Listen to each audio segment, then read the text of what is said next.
Welcome to the Deep Dive.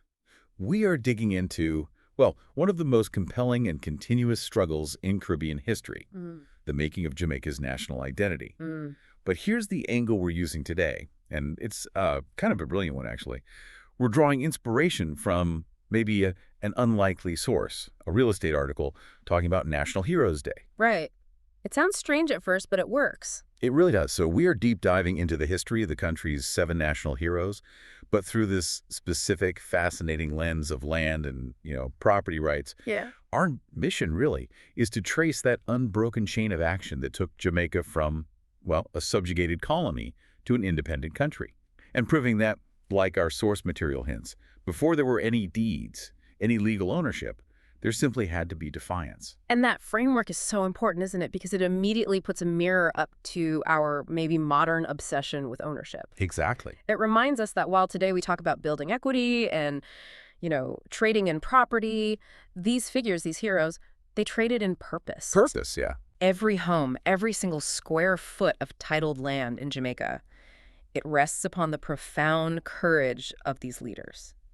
Their worth, it wasn't measured in money, but in, well, the ultimate asset, liberty itself. Okay, so let's unpack that lineage of defiance. To start, we had to go way back, right, to the beginning of active autonomous resistance, deep in the 17th and 18th centuries, with Nanny of the Maroons. Nanny. She's really the foundational symbol of freedom made plausible.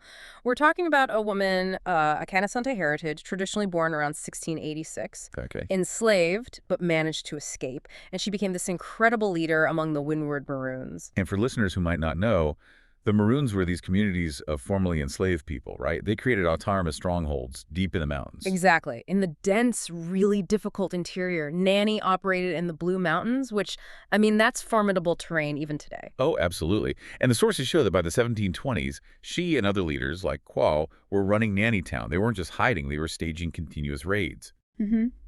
Waging what became known as the First Maroon War against the British troops. Right. How did they manage that against, the Empire's army? Well, it was a true masterclass in effective small unit tactics, guerrilla warfare, basically. They used the terrain, their knowledge of the forests, the hills, the hidden trails, to completely neutralize the conventional British army. Wow. The war, it ran from about 1728 to 1734. Nanny's strategy wasn't just about survival, you see. It was about forcing recognition, demanding it. So what was the immediate result then in terms of that property theme we started with? Did they get recognition? They did. This is where we see the first tangible deed, you could say, won by defiance. Yeah. After years of brutal, really costly fighting for the British, they finally sought peace. The treaty signed between 1739 and 1740 recognized Maroon autonomy. And crucially, specifically for Nanny's people, this led to a formal grant of 500 acres of land in 1741. 500 acres, officially recognized by the Empire. Won not by purchase, but by successful, sustained guerrilla warfare. That sounds like a clear win. It was a win, definitely. But, it's not quite that simple. That's where the complexity lies. Okay. Her leadership proved resistance could secure a tangible outcome territory, autonomy. It set a blueprint for organizing against the empire. But you're right to pause. The treaties were complicated. How so? Well, they required the Maroons to actually assist the British in putting down future slave rebellions. Ah, right. That's a heavy compromise. It is. It raises critical questions about what securing that initial victory cost. But regardless, she established the possibility of sovereignty. She showed it could be done. Okay, so once that territorial independence was sort of secured up in the mountains, the struggle shifts, doesn't it? Back down to the coast, the sugar plantations, where most people were still enslaved. Exactly. We fast forward almost a century, and the focus shifts from, say, defending a mountain stronghold to forcing mass legal change, trying to influence Parliament in London. And that brings us straight to Samuel Sharp. Samuel Sharp. Born into slavery around 1801, Sharp was remarkable because his main tool wasn't physical force, not initially anyway. It was coordination and religion. He was a Baptist deacon, right? A highly respected Baptist deacon. And he leveraged the organizational structure of the Baptist churches, the networks, the meetings to build this massive movement. The scale of what he organized is just staggering when you think about it. Yeah. On Christmas Day, December 25th, 1831, Sharp helped orchestrate the Baptist War, or sometimes called the Christmas Rebellion. Yeah, and this was the single largest uprising in Jamaica's history. We're talking maybe as many as 60,000 enslaved people involved. 60,000. And it wasn't just a random outburst, was it? It was planned. Oh, absolutely. It was planned as a general strike, really, that turned into a revolt. The intention was to make the entire plantation economy completely unworkable until freedom was granted. The impact in Britain must have been immense. Like a political earthquake. I mean, imagine the panic among the planters, but also, critically, the pressure it put on Parliament back in London. Sharp's purpose, immediate freedom, was so powerful, he convinced tens of thousands to risk absolutely everything. And that risk, tragically, was very real. Sharp was captured, right, and executed, hanged on May 23, 1832. He was. But the sources are pretty clear. The brutality of the suppression combined with the sheer magnitude of the rebellion itself. It essentially accelerated the inevitable. Made abolition impossible to ignore any longer. Exactly. It just became crystal clear to Parliament that the cost of maintaining slavery, financially, politically, morally, had become astronomically high. Sharp's organized defiance, his purpose, it was like the final undeniable argument that pushed the Abolition Act through in 1834. Leading to full emancipation by 1838. Right. So, if Nanny proved freedom was defensible in a physical space, Sharp proved that mass organized purpose could compel legislative change right from the heart of the empire itself. But of course, the fight for liberty didn't just stop in 1838 with emancipation. No, not at all. It transitioned immediately into the next stage, which was perhaps more insidious in some ways. The fight for actual citizenship, for justice, after the legal deed of emancipation had been granted. So if Nanny fought for land and Sharp for freedom from forced labor, then the next generation had to fight for the rights that were supposed to come with being free. The right to representation, the right to own property fairly, the right to justice in the courts. and that struggle is so tragically personified by those figures from the 1860s, Paul Bogle and George William Gordon. After 1838, the newly emancipated people found themselves, well, trapped, really. They had legal freedom, but they faced terrible economic conditions, drought, and colonial courts that were just openly biased against them. They couldn't get access to affordable land. That was a huge issue. Right. The basic problem was the promise of freedom just wasn't matched by the reality of economic opportunity or civil rights. And this is where we see this crucial political coalition form. You had George William Gordon. He was an assemblyman, mixed heritage. Yes, the son of a planter and an enslaved mother. He was an educated, outspoken political critic.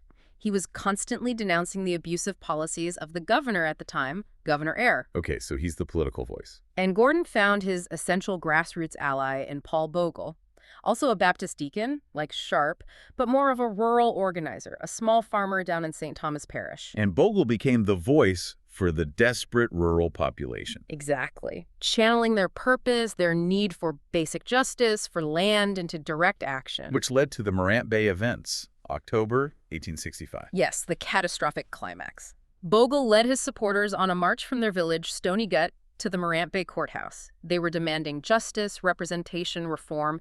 Simple demands, really. But it turned violent. The militia fired on the protesters, and from there, a broader rebellion erupted across the parish. And the colonial response. Swift, horrifying. Governor Eyre declared martial law.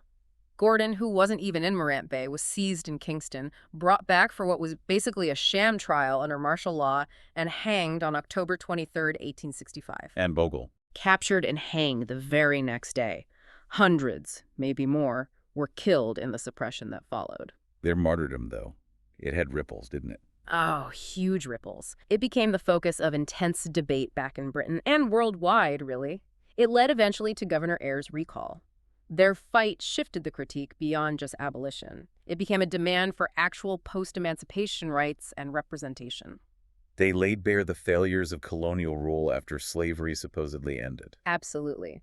The systemic failures that continued to deny the Black population economic participation and, frankly, political dignity. So we see this line developing, defending territory with Nanny, forcing abolition with Sharp, demanding civil rights with Bogle and Gordon. That takes us into the 20th century. Right, where the final three heroes we're discussing took this incredible moral inheritance and started building the actual political and institutional structure of the modern nation. We're moving from resistance and revolt to nation building. Exactly. From localized revolts and martyr movements to now global ideology and political construction. And for that, you really have to begin with Marcus Garvey, the ideologist. Garvey, born 1887, He gave the whole movement its profound global and maybe psychological backbone, didn't he? Completely. He launched the Universal Negro Improvement Association, the UNIA, right there in Kingston in 1914. And that slogan, one God, one aim, one destiny. So It powerful. still resonates? Absolutely. He was just instrumental in defining what Black pride and self-determination meant, not just in Jamaica, but on a global scale. His ventures, like the Black Star Line Shipping Company, the Negro World newspaper, these were concrete attempts at economic self-help and unity across the diaspora. He gave the nationalists who came after him in Jamaica not just a voice, but a real sense of identity, an unwavering dignity. Yes, and this foundation of pride, this ideology, led directly to the political architecture built by those two remarkable cousins, Norman Manley and Sir Alexander Bustamante. The co-architects, as you called them earlier. That's what they were. Now, they were bitter political rivals, no doubt about it. Fierce rival. Fierce, but they were fundamentally united in the purpose of achieving self-rule for Jamaica. And the catalyst was really those island-wide labor protests of 1938, which, you can see as a direct continuation of the demands Bogle and Gordon were making for economic fairness. Right. So Manley, the brilliant lawyer, he channeled that energy into forming the People's National Party, the PNP, in 1938, creating the institutional framework. Correct. And Bustamante, who was incredibly charismatic, a dominant figure in labor politics, he responded by founding the Jamaica Labor Party, the JLP, in 1943. So you have the two major parties established. And once those two rival structures were in place, it's fascinating how quickly the key milestones started falling into place. Universal adult suffrage came in 1944. Okay. Manley served as the first premier in 1959, meticulously setting up the domestic institutions needed for actual sovereignty. He was laying the groundwork. But the final step towards independence, that was contested between them, wasn't it? Yeah. The Federation idea. Yes. Manley was keen on the West Indies Federation, this idea of a unified Caribbean nation. Bustamante strongly disagreed. He pushed for Jamaica to go it alone for complete independence. And the people decided. They did. In the 1961 referendum, Jamaicans voted to leave the Federation. Which settled the path forward. It paved the way for the inevitable. Bustamante's JLP won the next election, and on August 6, 1962, Jamaica gained its independence. So Alexander Bustamante was sworn in as the first prime minister. They had formalized the nation. What an incredible journey. I mean, from Nanny's 18th century mountain strongholds all the way to the ceremonial swearing in of the first prime ministers. Incredible. It really is. And we should probably wrap up by understanding how these 7 quite disparate figures from 3 different centuries were actually officially unified in the national memory as the national heroes. Right, because it didn't all happen at once, did it? Yeah. How did that process work? No, it was gradual. Marcus Garvey was actually proclaimed Jamaica's very first national hero quite early on, November 11, 1964.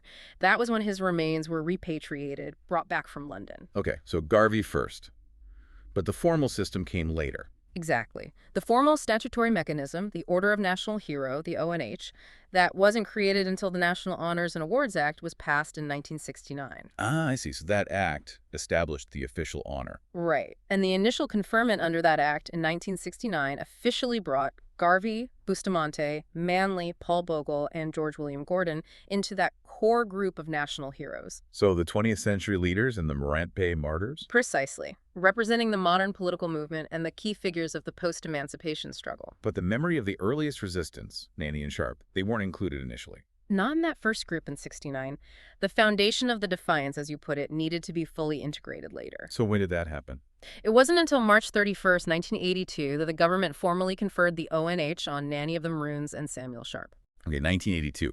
So that finally cemented the group of 7 at the sort of apex of national memory. It completed the historical narrative, bringing together all phases of the struggle. And there's one final, rather poignant detail that connects that whole 20th century era, isn't there? About Bustamante. Ah, yes. Sir Alexander Bustamante was the last of the 7 heroes to pass away.